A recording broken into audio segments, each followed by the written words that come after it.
So I walked into a conversation about a Lifetime Achievement Award, and I think before we get into the gist of this podcast, it would be nice for us to celebrate with you. What's this award? What did we miss?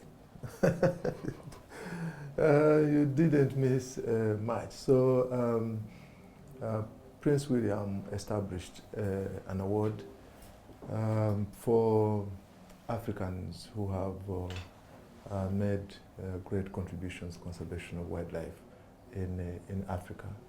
It runs every year and is in different categories. So there is Life Achievement Award, there is a Rangers Award, and another one. So Life Achievement Award is like topmost. And, and then you're saying we didn't miss much. And that's what I got 2022.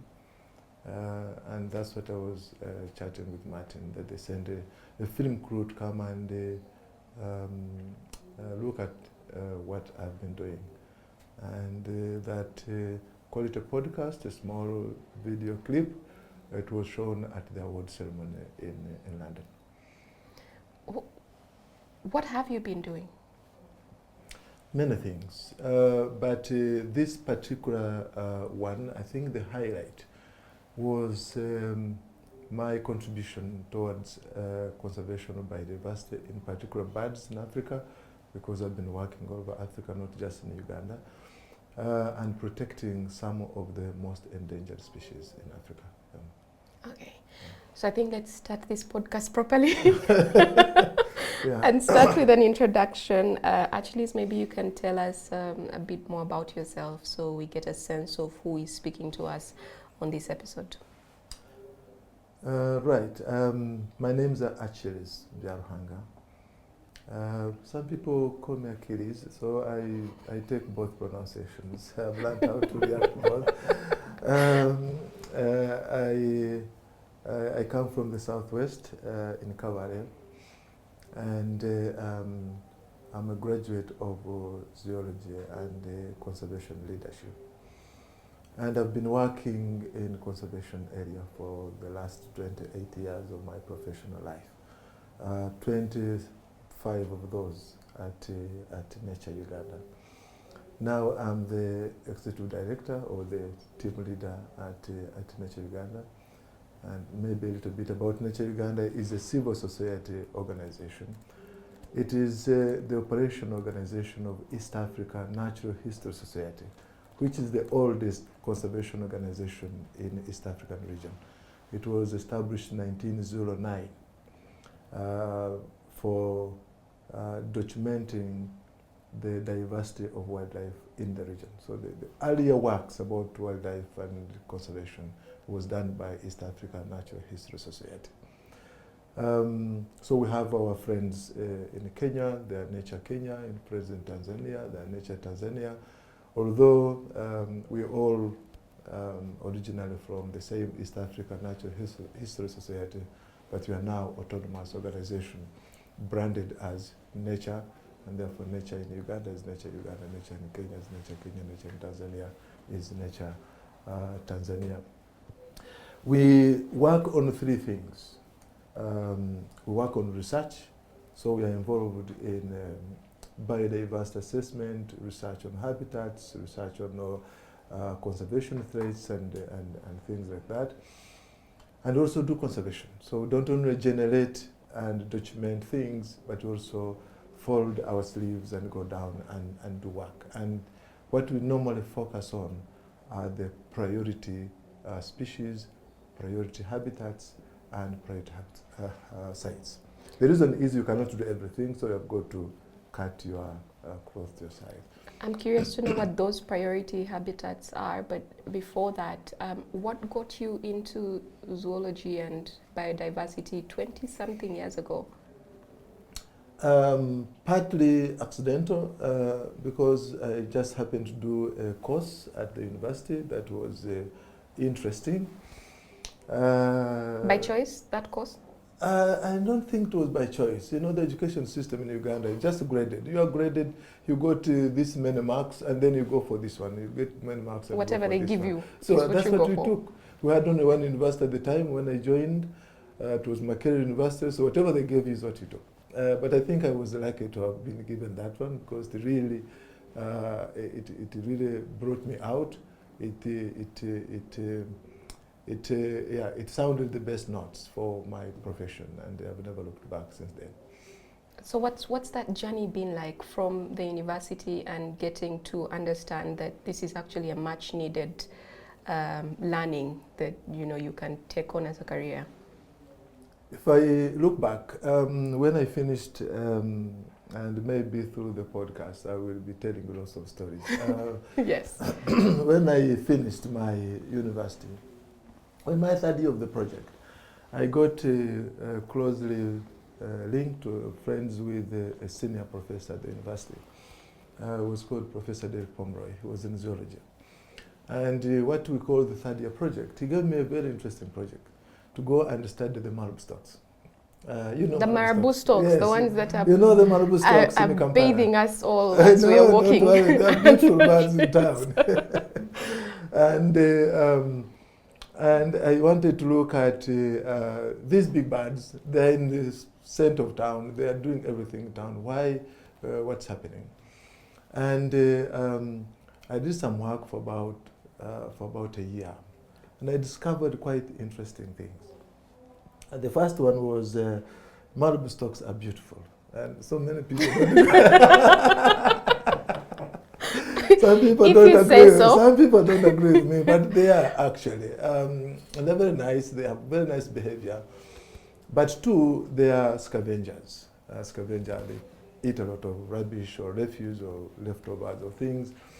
And which means they are cleaners. They contribute to cleaning the city. At that time, we had about 10,000 individuals of marabou storks in town. And they were breeding. They're still breeding now. There are about 1,500 breeding pairs in town. So we produce about 3,000 new marabou storks every year. Mm-hmm. I don't know how I feel about that information. You should feel happy. I'm going to make you feel happy.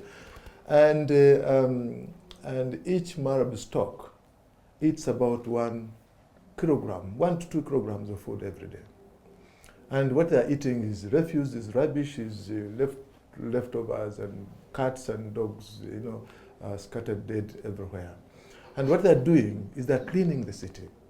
In actual fact, the 10,000 marabou storks in this city were actually taking out about 10,000 kilograms of food every day. That's rubbish. That's 10 tons of rubbish that's cleaned by these birds you see around. And I remember I talked to one of the town clerks, and they said, they actually wanted to poison them because they thought they were dirty. And I said, you cannot poison these things because they are actually doing a great job. So I met the town clerk. He was called Message at that time. And I said, you know what? If the city council was as efficient as marabou storks, Kampala city would be much cleaner. He never liked me. I can imagine why. He never liked me for that. But I saved them. They were never poisoned. They're still around. But from that small study, it showed me that there is a lot of work to be done.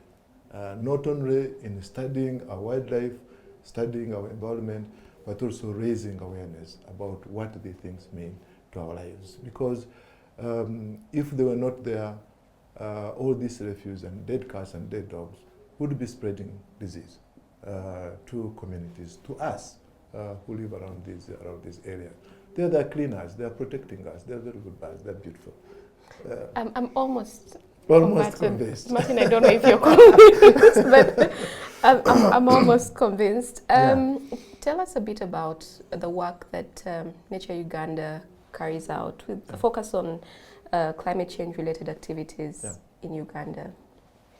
So in the early days of our work in the 1990s, we did carry out a very interesting study.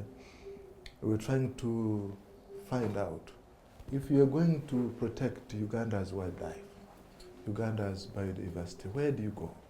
because Uganda is full of things everywhere. I'm just talking to Martin, and he was telling me lots of primates in his compound and lots of birds in his place, and so many things. So if you want to protect Uganda, you can make Uganda a national park.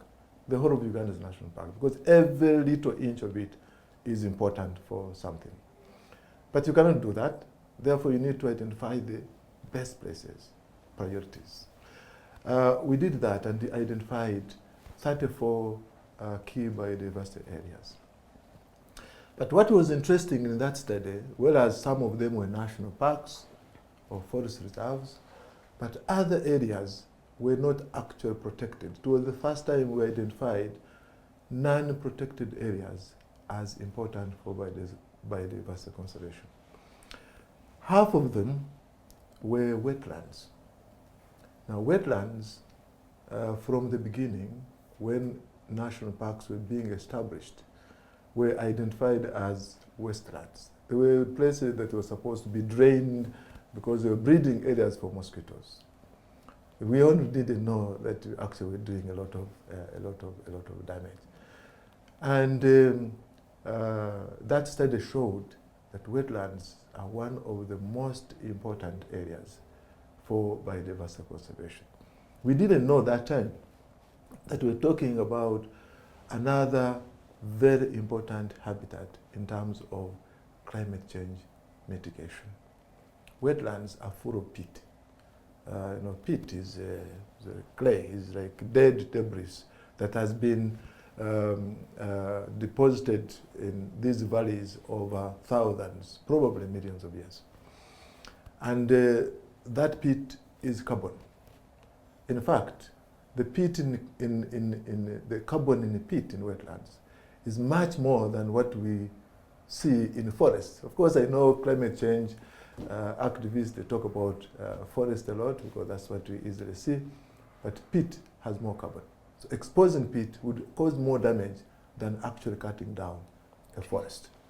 So, and when we go to that, we knew maybe this is an area that we need to focus on. We have forests that are protected, but wetlands were not protected at all. And much of NatureUganda's work has been about wetlands conservation. And we have identified these sites. We have worked with government, and some of them designated as Ramsar sites, wetlands of international importance. And we are continuing to work on this, and I'm happy recently I see government now coming up very, very strongly to make sure that the wetlands that are still existing must be protected. So, but that was one part. The second one was you cannot protect habitats, you cannot protect species without people. Because all these we are talking about, the impact we see on climate change. When we talk about climate change impact, we're talking about the impact on people. We are not actually minding about trees, what happens to trees, what happens to frogs very much. We are looking at what are these effects on people. And that's another area that we have been working on, try to see how can communities adapt to these changing environments. How can they look at alternatives? How can they raise income from these resources? So a number of areas we have established ecotourism programs. Have you visited Mabamba? No. Have you visited Mabamba, Martin? That one was Martin is nodding. That one was started about 1998. It is now probably one of the main points that people run to see some birds like they should be. Quite good. When the Wetlands Management Department conducted a survey of wetlands in Uganda, they found a few wetlands that were not degraded. Mabamba was one of them. And it's been protected by people because they can see some benefits out of it. The second one I'm proud of, which has got relationship, is birding tourism, or people going out to enjoy different colors of birds. You know what they say about birding tourism? No. It's for a certain age group. Is it? Whichever that one is.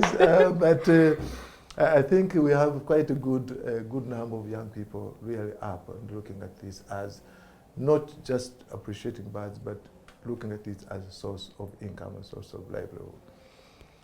In 1998, I told you I would tell you a few stories. I like stories. I was 98, 99, and 2001. I was arrested 6 times by security forces. The reason I was being arrested is because birders, they go out with these telescopes and binoculars watching birds. And if you're going to watch like marabou storks, do you know where you find them? Near... Cabbage. No, you're actually near the High Court. And I was watching birds, and the police, they surrounded me. They said, "What are you doing?" I think a security risk. At that time, I think terrorism was not a very big thing. But 1998? Yeah. Okay. Yeah, so, and people didn't understand. I remember I was again arrested in Masaka, again watching birds. Heron is on top of a police station.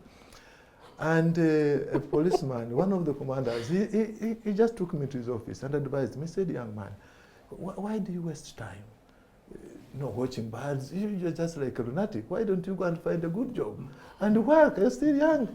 That was 1998. No, about 1999. Today, birding tourism is the second most important tourism product we have in Uganda after mountain gorillas.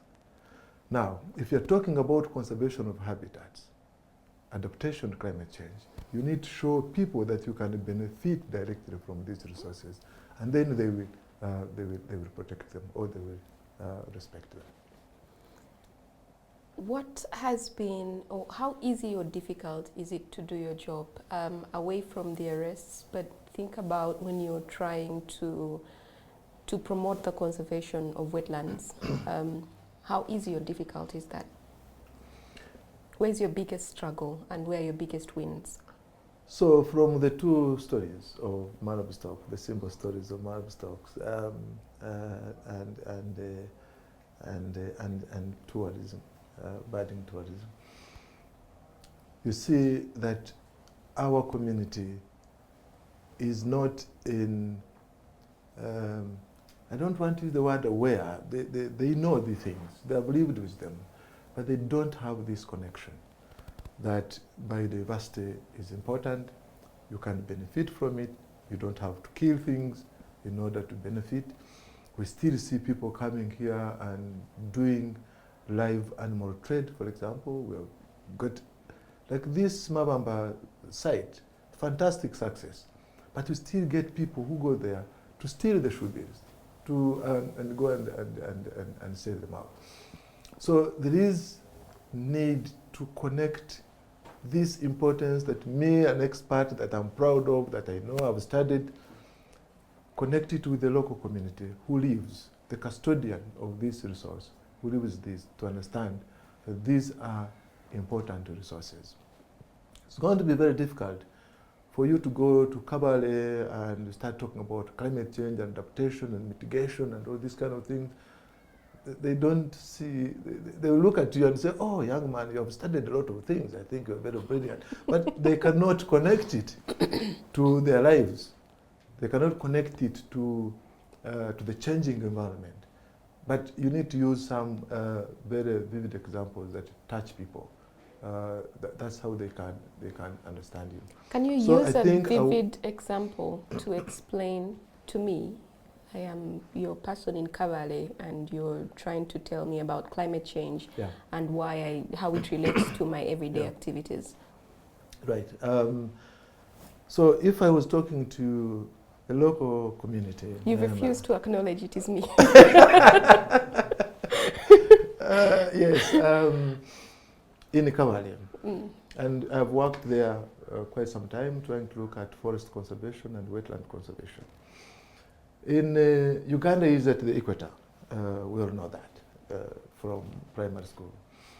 So we have got an equatorial climate. We have got 2 bimodial rainy season. So we expect rain at certain time, and we still expect drought or sunny days at certain times. This is not what is happening now. When you expect rain, it comes, but is quite harsh.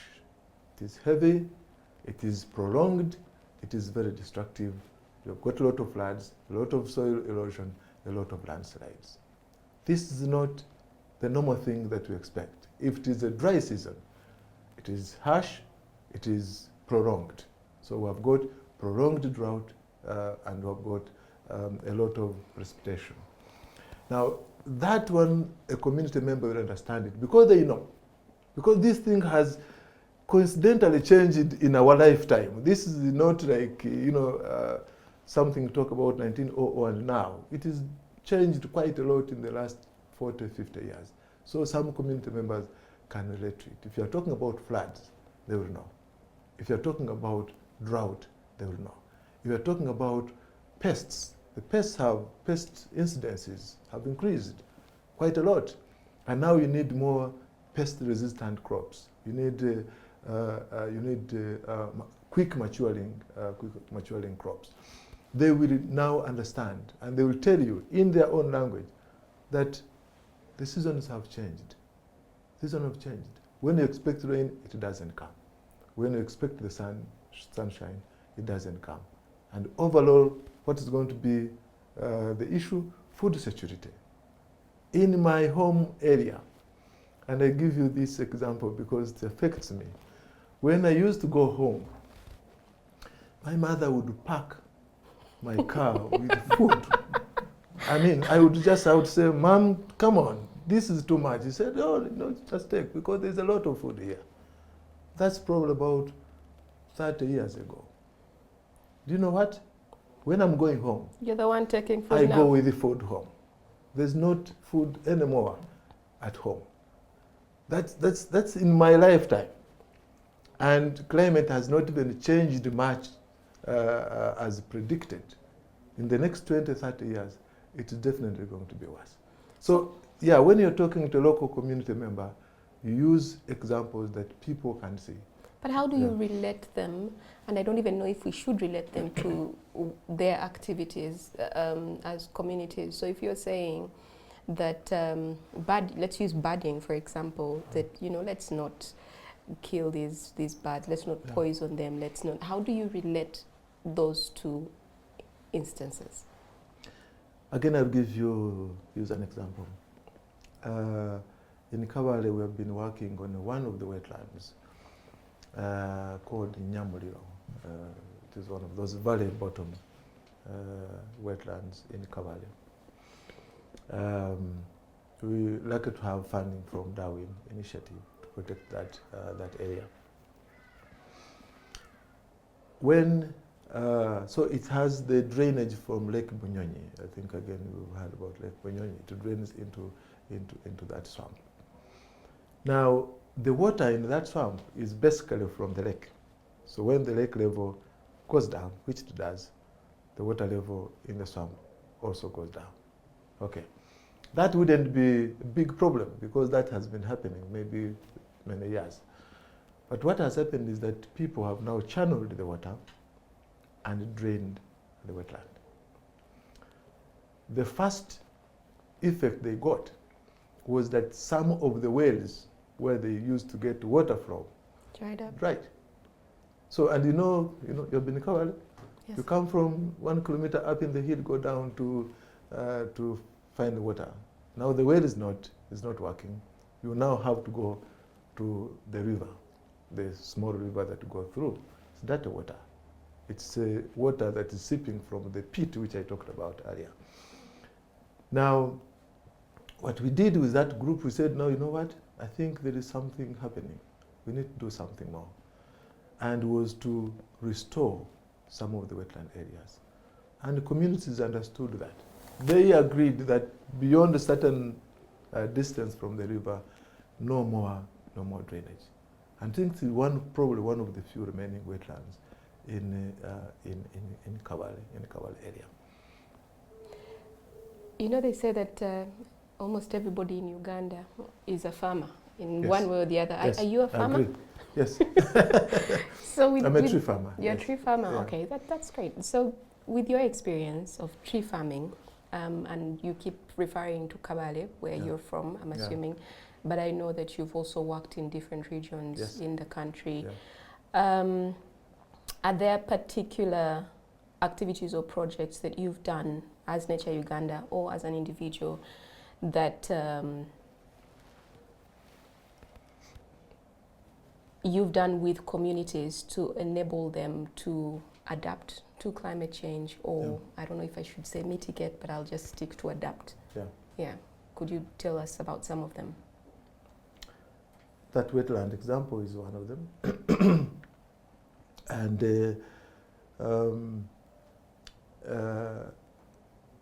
to do that, we did not only protect the wetland in that area, but so to have been using one part of the country as an example. Maybe I should change to other places.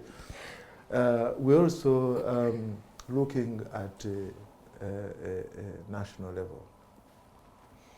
So the conservation of wetlands is national. So we've been looking at a national program. The Ramsar sites and others have been national. The one thing that we needed again to pick was the national interests. We needed to trigger the national interest in conservation of these wetlands before I come to your example. You know a bird called the grey-crowned crane? Yes. Some people call it a crested crane. Yeah, I'm sure you know it. We used to sing when we were young, sing for the crane, and he would dance for us, and I did some of that. But in 1975, when the first census was done, we had about 100,000 individuals of that bird. I'm sure when you're young, you must have been seeing so many of them near your home areas. As we speak now, we have 10,000. So in our lifetime, in my lifetime, we have lost 80% of the total number of these species. And this is a national bird. So this is where you would have expected that this is our national symbol. It is everywhere on the emblems and everywhere. But we lost that much. It's not like we're eating them. Of course, there's some other threats, but the big problem is because the most important habitat for this bird, which is wetland, is lost. So when the wetland coverage goes down, those species that depend on that habitat, I talked about priority habitats before, they also go with that area. So the national, I think we have invigorated the national energy. Say, look, wetlands, we are not talking about just wetlands, just because a few people are living in a ridge here. No, we are talking about a national program because we are losing a lot. But coming back to, and we have actually done a lot of work, and we have stabilized the numbers. They are no longer going down. So we're now looking at whether we can increase the numbers. But you can only increase the numbers if the appetite is also recovered. But in other areas, we have worked in West Nile, a very interesting project. And here we've been looking at the impact of climate change on refugees and refugee host communities. It has been one of my new areas, and I'm very, very happy to have worked there.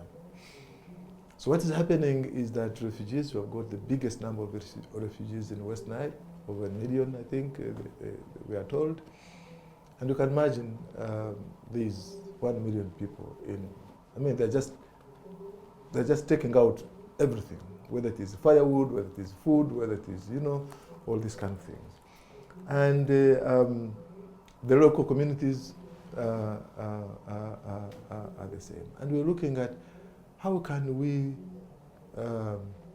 help mitigate or adapt, or help the communities adapt. And before you tell us how you're helping communities adapt, how is climate change affecting these communities? Right. The main thing is Uganda is quite like similar community. We are all 80% rural people. We are all farmers, kind of. So the impact is on agriculture, food security. The impact is on water availability. Despite that Uganda, we are quite, on the global scale, we've got a lot of water. But you'll be surprised that some of these areas are water stressed. In West Nile, in Telego, there's no water. The rivers come down one part of the season and they dry up during the dry season.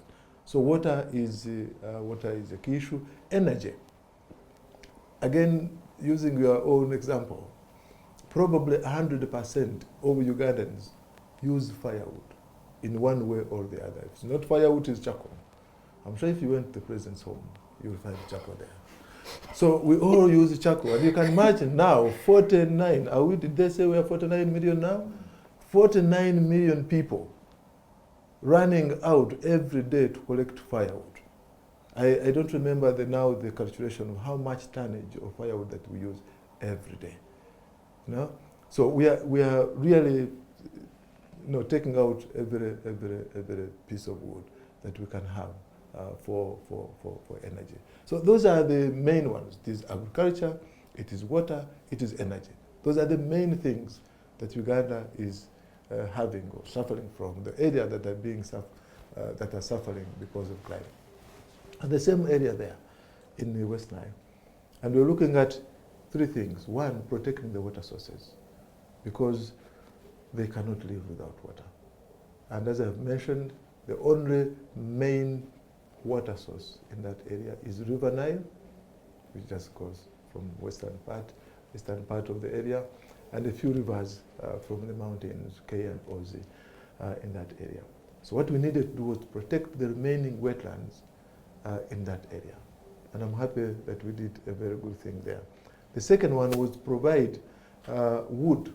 Now, the problem with wood is that it doesn't come very quickly. So you have to plant trees, and these have to wait for another 10 years before they can start harvesting them. But we are looking into the future. Climate change is not now. It is going to be there 10, 20 years to come. So we need to prepare. I don't think in the next 20 or 30 years we shall be using less wood. Probably we shall be using more wood. The third one was to look at sustainable land management in order to improve productivity of land and people can produce at least food for domestic consumption at home. What needs to happen at the policy level, thinking climate change now, climate change in the next 10 years, what it will look like 20 years and so on? Uganda is a very nice country. We are very good. We talk about policy level. We've done a lot of I see policies. where you're going. Yes, we've done. I don't think, in my view, there is any policy that we have not done. There are lots of policies, whether it's agriculture, climate change, or forestry, wildlife. We have got a lot of policies and laws. The only thing that's remaining, as we said, is implementation. That's what we need to do. How we can put all these very good ideas and very good thoughts that we have got on paper into practice. I think, in my view, that's what, because policy can be done any time. I mean, there's no limit on how much we can do. But let's first implement what we have. If we implemented the water policy alone, we would be able to protect all these water sources, all these catchment areas, we would be able to protect them. If we implemented the climate change policy, there's a climate change policy and a climate change law. If we implemented that one, there is a lot of suggestions on national adaptation strategies. They're already clearly stated there. If we implemented the national wetlands policy, it is there. There is a whole lot of good stuff in those documents. We wouldn't be having all these problems. But we tend to be a bit reactive, in dealing with some of the things. But I think we need to implement what we have. But also, at a policy level, I think we need to look at how we budget for priorities. I don't think the natural resources sector has been taken as a priority, despite that is one of the main cornerstone of our lives, of our living, of our economy. But I don't think we have focused on that. We have taken it for granted. Uganda is a beautiful country, good climate, good, and then we excessive food. Excessive food, and no, but food is starting to reduce. So I think we at budgeting level, I think we need to look at how much resources that we push in this very important sector. And probably the last one I would say, we need to continue raising awareness and education to our communities, because it is the community, it is the operations, it is the operations at local level that is going to make change. If we cannot help communities improve production of food on land, they will continue to open more land. There's no question about that. If we cannot help them to look at wetlands as an important resource, something that can benefit them, they will continue opening up into these systems. So I think those are the three things that I think we need to really deal with at high level. In closing, Achilles, thinking climate change, biodiversity, habitats, livelihoods, what would you want us to take away from this conversation? Again, I come from the patriotic point of view that we have a beautiful country. And it has so far been able to provide for our well-being, our happiness, if I may use that word. And if we can continue to look after it very well, we can protect it, we can manage it properly, I think it has the capacity to look after us for a very long time. So since our agriculture is still mainly dependent on rain-fed, very little irrigation that is happening. Since our water is coming directly from our swamps, from our rivers, since the economy is largely based on agriculture and tourism, this is basically a natural resources based economy country. So why wouldn't we protect these resources? This is our life, it's our livelihood. That's what we are depending on. And I think that's what we need to do as a country.